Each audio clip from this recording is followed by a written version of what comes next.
Funding for Schaefer-Ellis is provided by Squarespace, the sponsor of today's video. From websites and online stores to marketing tools and analytics, Squarespace is the all-in-one platform to build a beautiful online presence and run your business. More info at the end of the video.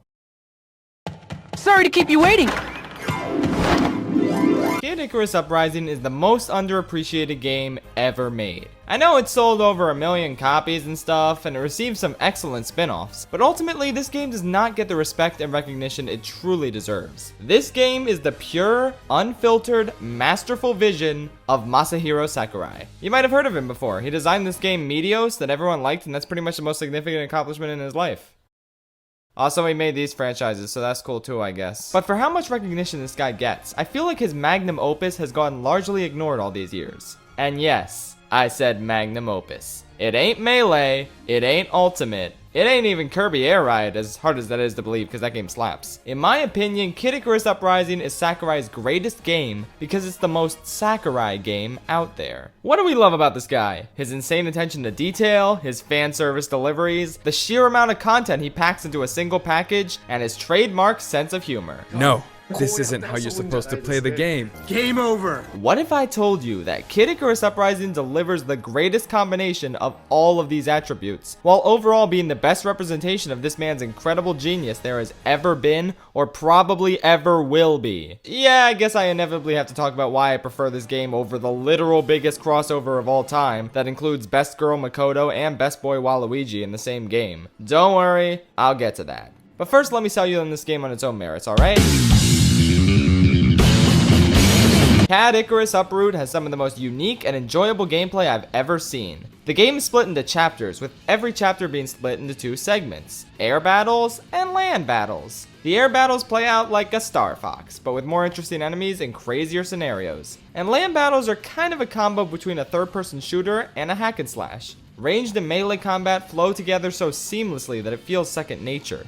The other neat aspect of the gameplay is the wide variety of weapons you can use, all of which have customizable attributes and abilities. You know that Sauron Eye Club thingy from Smash Bros? Well, if you equip that, you'll be slow but have insanely powerful melee attacks that tear up enemies in an instant, though your range will suffer. Or maybe you're a fan of that drill that's totally unfair. Well, in this game, it gives you a good mix of solid ranged hits and equally solid melee attacks. It's pretty fun. Dark Pit Staff? Yeah, that's a thing you can use for amazing range with a trade-off of subpar melee. Those shield thingies the pits pull up? 2 floating objects that fire shots that get stronger the farther they travel. You can use a pirate cannon. You can use tiger claws. You can shoot fire from your hands. You can be an anime swords guy. The sheer amount of variety these weapons offer is astonishing. They completely change the gameplay up and encourage you to experiment and fuse weapons together until you find the one that fits your playstyle. It's bonkers. Same with the powers Palutena uses to protect you. You can equip as many as you want that you can fit into this little box. They take the form of healing, temporary buffs to your stats, or gigantic explosions. Yeah, remember Explosive Flame? Instead of an annoying spammy projectile, it's this giant fiery ball of death. Pretty rad. Now everybody seems to hate this game's controls, but I found them really intuitive and fun. Using the stylus to aim, the circle pad to dodge, and the triggers to fire feels incredibly natural and enjoyable. I get why some people aren't too fond with them, but they just really clicked with me. Same with the 3D effect. Oh yeah, the 3DS has 3D. I think everyone kind of forgot about that over the years. I'm part of the 3%. Take 5003. I'm part of the 3% of the population who always cranks the 3D up to max on every game I play. And this game has some of the best use of the added depth I've ever seen. The environments are stunning enough without it, but when that extra dimension kicks in, these hills sing. The game's approach to difficulty is also fantastic. It's so good that you've been playing it already in the most recent Smash games. Yes, the difficulty slider originated here, and it's a great way to make the game more accessible to anyone looking for a peaceful walk in the park, or a brutal challenge born out of the blood of your enemies. I still haven't beaten every chapter on 9.0, man. This game can be intense. Or it can not be that. It's up to you. It's like when Sakurai made Kirby. You can platform on the ground and fight dudes, or you can fly over enemies and avoid all that. That's probably riveting gameplay to an infant. But yeah, The way you play Kirby is up to you. Oh, and don't forget Smash. You could do no items, final only, Fox Destination, or you could do mega heavy slow curry 300% stamina, Gus Bellows only with a stage morph between Smashville and Town and City, but only on Saturday nights when KK Slider is playing. This man loves giving you the option to play games how you want to play them, regardless of your skill level. Customization makes games way more accessible, and Icarus Uprising is the most innately customizable experience I've ever had in gaming. From the difficulty levels to the weapon variety to the powers, replaying this game never gets old because it's a different experience every time you revisit a chapter with a new weapon in hand. But the amazing gameplay is just the tip of the iceberg. Let's get to the real appeal of the game, the God Squad.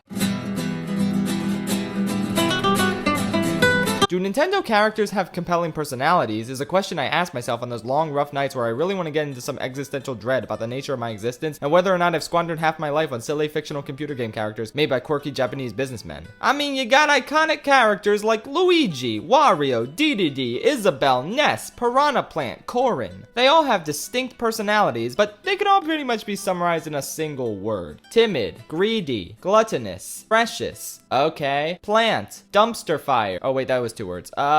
Cretin. Yeah, that's a good one. Some of the more story-based RPG games like Fire Emblem and Xenoblade have the potential to flesh out their characters, but the main franchises, Zelda, Metroid, Super Mario, not so much. Nintendo doesn't focus on fleshing out characters or a story most of the time. The focus is on gameplay above all else. And that's totally fine. But if I had to name a Nintendo protagonist that I feel like I know everything about because of how well the games have fleshed him out, I would without a doubt say Olimar.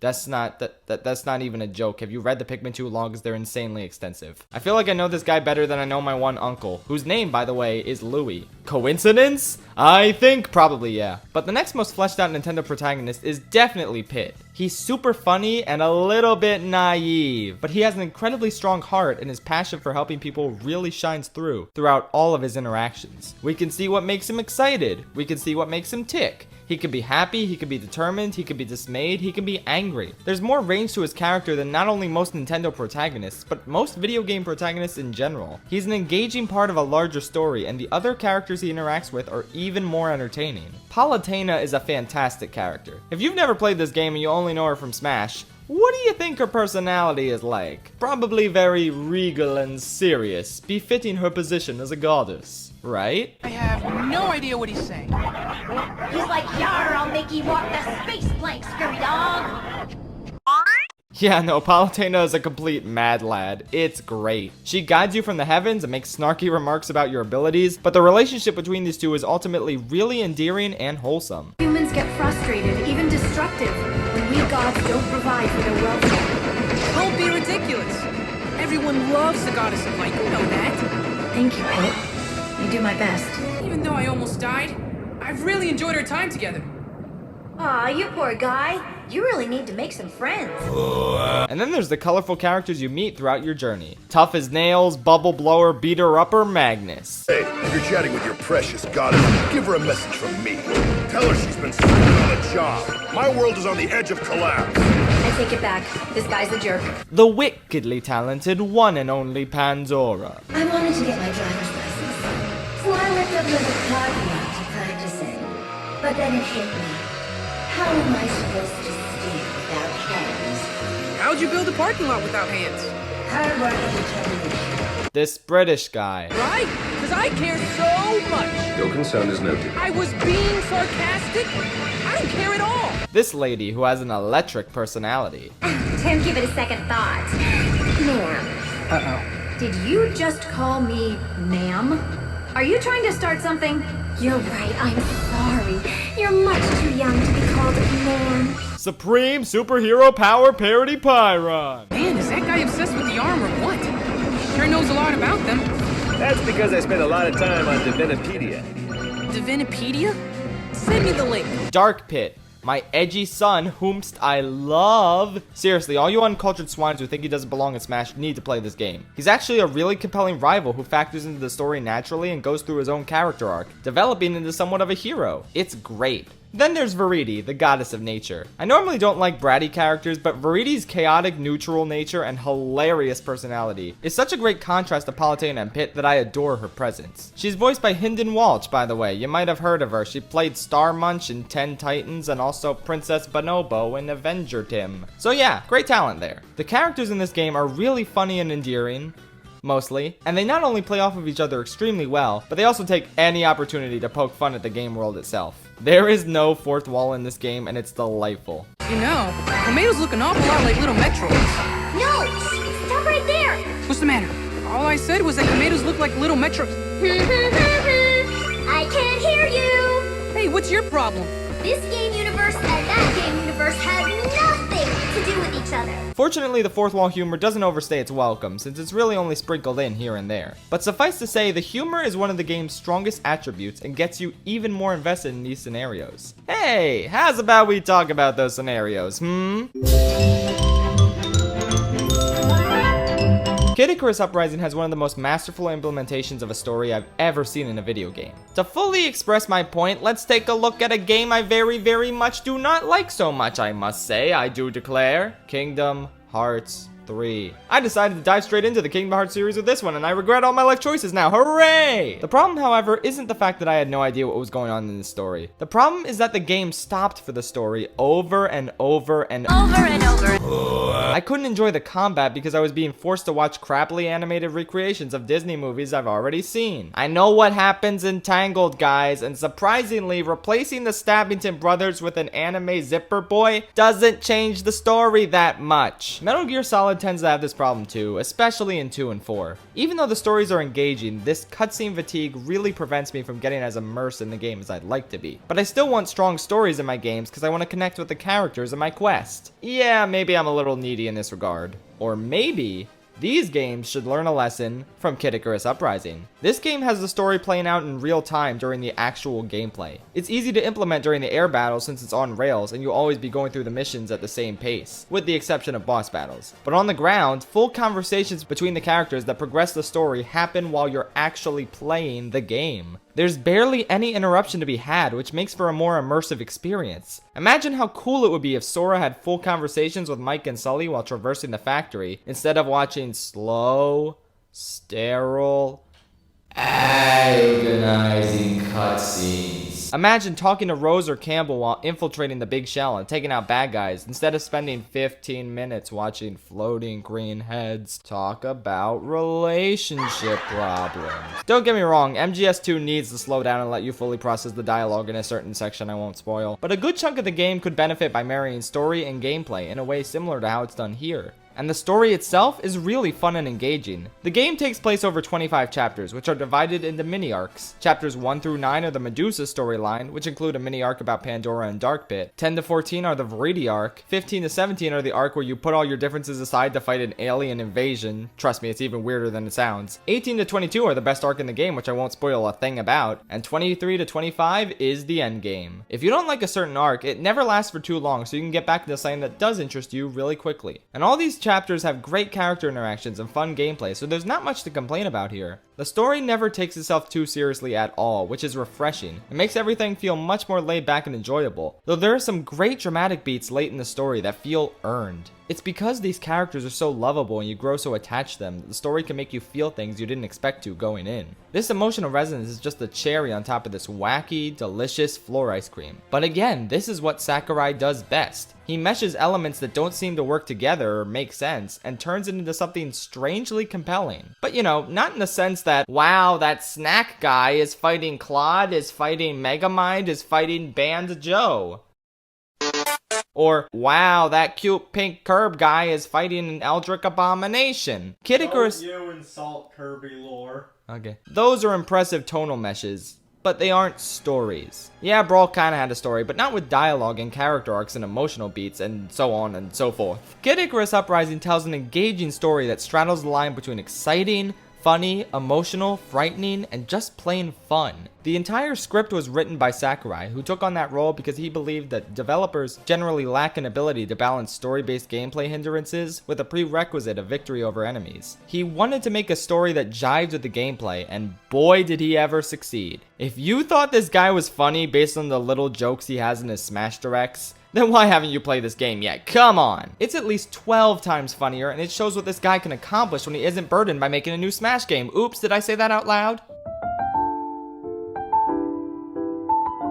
Yeah, it's no secret that I've wanted Sakurai to move on from Smash for quite some time. I adore Smash, don't get me wrong, but I think other people are just as capable as he is in terms of putting something out of the same level of quality now that the groundwork has been laid out. Hell, look at Smash Flash 2. A lot of the most recent additions and modes in Smash games have felt less than inspired, despite the excellent additions to the roster and core gameplay. I feel like overall content-wise, this series peaked with Brawl, and no other game since has replicated the number of amazing modes and fun things to do outside of battling. Hashtag bring back Coin Launcher, Nintendo, do it!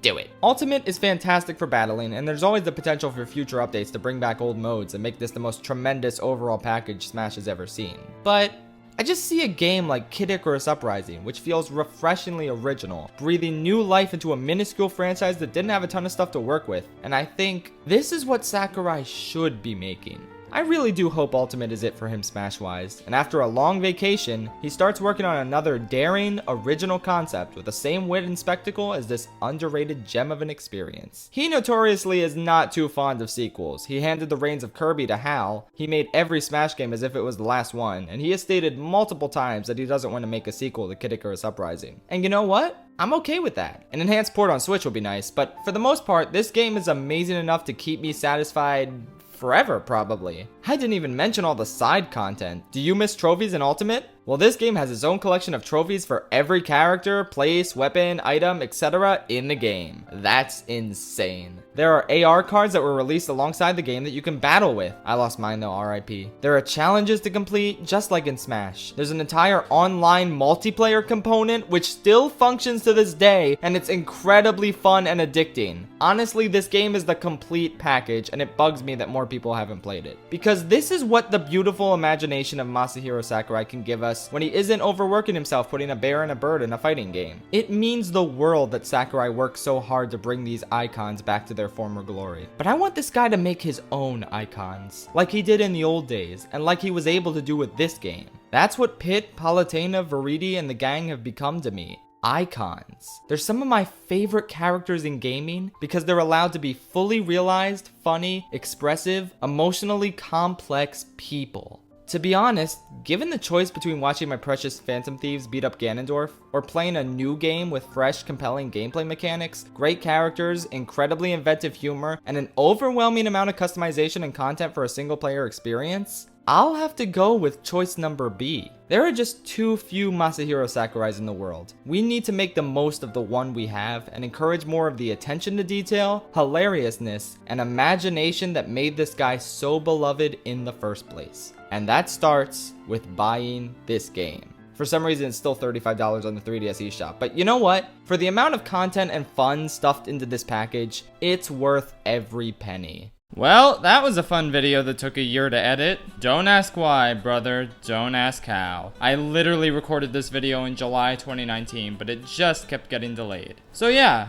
sorry to keep you waiting. I'm gonna relax now by browsing Divinipedia. Man, what an awesome website. I wish I could build a website as godly as Divinipedia. Well, guess what? I can now, thanks to this video's sponsor. Squarespace is a fantastic, intuitive, online website builder that allows you to create beautiful websites for your business or personal hobby. Present your work using Squarespace's professional portfolio designs. Display projects in customizable galleries and add password-protected pages to share private works with clients. You can even present your videos from YouTube, Vimeo, and Animoto on your Squarespace site. Add an image overlay to your video to improve your website's load speed by waiting to embed video players until playback starts. Pulling content from Twitter, Foursquare, Instagram, 500px, or Flickr directly into any page, sidebar, or footer of your site. In addition to configuring third-party domains, customers can purchase domains directly from Squarespace. Over 200 TLDs are currently available for purchase, and each domain comes with a beautiful parking ranking page, and free WHOIS privacy. If you're ready to share your passions or promote your business with the rest of the world, head to squarespace.com for a free trial. And when you're ready to launch, go to squarespace.com/ShayFrillis to save 10% off your first purchase of a website or domain.